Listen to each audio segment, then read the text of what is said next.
The first casualty of change at the Mega-polytech Te Pūkenga, Council Chair Murray Strong has just announced his resignation. It comes as the new Minister for Tertiary Education and Skills asked the Council to essentially propose their own demise. It's an uneasy time being an employee of Mega-polytech Te Pūkenga. They've been under 3 years of really extensive change, 3 years of massive disruption, and now they're going to be facing more. 3 years ago, we had 16 polytechs, or institutes of technology, and 10 industry training organisations.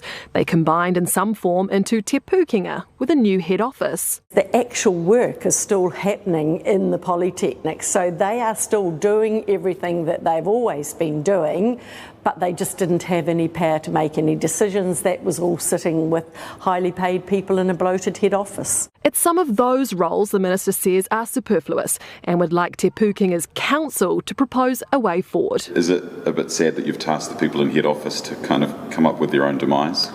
Well, that's, I guess, a risk you take on when you go into something new like that. Okay, so is that what they're doing? You've tasked them to come up with all the figures and redundancies? I have. Okay. What was the response to that? Well, I'm waiting to see.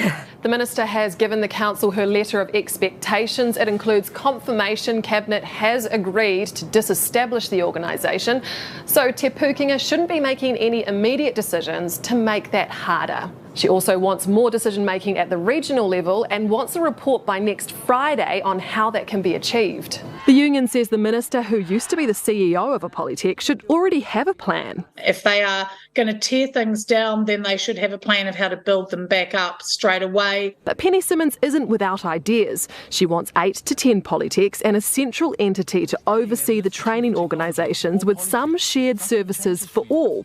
But that and any other proposal will have to be confirmed by Cabinet before any legislative change can get underway. Might sound like a mammoth task, but the Minister has a timeline of sorts. The name Te Pūkenga will be axed within 6 months, and then 1 January 2025 will be the sensible time to start everything afresh. Meaning the actual disestablishment will take longer than 100 days. Thankfully for the government, they only promised to begin the process within that time frame.